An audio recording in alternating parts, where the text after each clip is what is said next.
পিঠা কিন্তু আমাদের বাঙালিদের খুবই পছন্দের একটা খাবার। আসসালামু আলাইকুম বন্ধুরা, সকলকে ওয়েলকাম জানাচ্ছি আমার চ্যানেলে। আজকে তৈরি করব 1 কাপ শুকনো চাউলের গুঁড়ো দিয়ে গোলাপ পুলি পিঠা। পিঠাটা খেতে কিন্তু অসাধারণ আর তৈরি করাও একেবারে সহজ। তো আমার মনে হয় তোমাদের কাছেও আমার আজকের এই পিঠার রেসিপিটা খুবই ভালো লাগবে। তাহলে চলো দেখে নিই। শুরুতে একটা ডো তৈরি করব, এর জন্য প্যানে নিয়ে নিচ্ছি 1.5 কাপ পানি।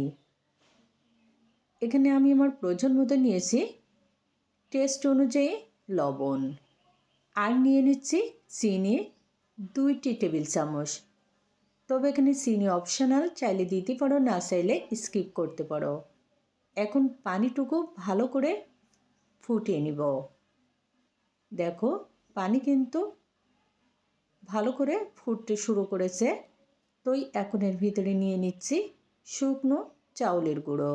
1.5 কাপ পানির জন্য 1 কাপ শুকনো চাউলের গুঁড়ো আর 2 টেবিল চামচ ময়দা নিয়ে নিলাম। অবশ্যই এরকম শুকনো চাউলের গুঁড়োর সাথে একটু আটা কিংবা ময়দা দিবে, তাহলে কিন্তু পিঠাটা আরও বেশি সফট হবে। চুলার আঁচটা মিডিয়াম টু লোতে রেখে এরকম অনবরত নেড়ে চেড়ে ডো তৈরি করে নিচ্ছি। দেখো প্যান থেকে ছেড়ে দিচ্ছে, অর্থাৎ ডোটা ভালোভাবে তৈরি হয়ে গেছে। তো চুলা থেকে নামিয়ে 5 মিনিটের জন্য রেস্টে রেখে দিব। পুর তৈরির জন্য নিয়ে নিচ্ছি 1 কাপ নারকেল কোড়ানো, 1 চিমটি লবণ, 150 গ্রাম পরিমাণ খেজুরের গুড়। আমি এখানে খেজুরের গুড় দিয়ে পুরটা তৈরি করছি। তোমরা চাইলে কিন্তু গুড়ের পরিবর্তে চিনি দিয়েও এই পুরটা তৈরি করতে পারো। চুলার আঁচটা মিডিয়ামে রেখে এরকম নেড়ে চেড়ে পুরটা তৈরি করে নিচ্ছি। বন্ধুরা, সবসময় কিন্তু পুর তৈরির সময় চুলার আঁচটা লো ফ্লেমে রাখতে হবে, আর এরকম নাড়তে চাড়তে হবে, তা না হলে তলানিতে লেগে যাবে, পুরটা পুড়ে যাবে, সেক্ষেত্রে খেতে একটুও ভালো লাগবে না। পুর কিন্তু এখন রেডি। এরকম একটু নরম থাকতে নামিয়ে নিব, কারণ যখন ঠান্ডা হয়ে যাবে তখন কিন্তু আর একটু আঠালো হয়ে যাবে। এদিকে ডো কিন্তু ভালোভাবে সেট হয়ে গেছে, প্রায় ঠান্ডা হয়ে এসেছে, কুসুম গরম অবস্থায় আছে। এই কুসুম গরম অবস্থায় এখন ডো মথে নিচ্ছি। ডো মথে নিয়েছি, এখন এখান থেকে লেচি কেটে নিচ্ছি। অবশ্যই কিন্তু লেচিগুলায় এরকম একটা ঢাকনা দিয়ে ঢেকে রাখতে হবে। এখন একটা বড় সাইজের লেচি নিয়ে অল্প একটু গুঁড়ো ছিটিয়ে দিয়ে বেলে নিচ্ছি। দেখো অনেক বড় একটা রুটি বেলে নিয়েছি, আর এই রুটি কিন্তু খুব বেশি পাতলা হবে না, আবার একেবারে পুরো হবে না। এখন একটা মোল্ড দিয়ে এরকম বড় রুটি থেকে ছোট রুটি কেটে নিচ্ছি। তবে তোমাদের কাছে যদি এরকম মোল্ড না থাকে, সেক্ষেত্রে কিন্তু কৌটার মুখ দিয়েও এরকম ছোট রুটি কেটে নিতে পারো। দেখো ছোট রুটি কেটে নেওয়া হয়ে গেছে। এখন যে অতিরিক্ত অংশটুকু তুলে নিচ্ছি, এগুলো কিন্তু ফেলে দিব না, আবারও রুটি বেলে নিব। এখন এই ছোট রুটিগুলা এভাবে সাজিয়ে নিচ্ছি।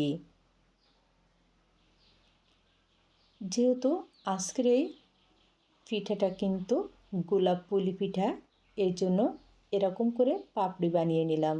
এখন সাজানোর পরে এরকম মাঝ বরাবরে একটু চেপে নিচ্ছি, যেন খুলে যাওয়ার কোনো ভয় না থাকে। এখন নিয়ে নিচ্ছি পুর, পরিমাণ মতো পুর এভাবে হাত দিয়ে লম্বা শেপে দিয়ে দিচ্ছি। আসলে আজকের এই পিঠাটা তৈরি করার ক্ষেত্রে বলে বোঝানোর মতো তেমন কিছু নেই।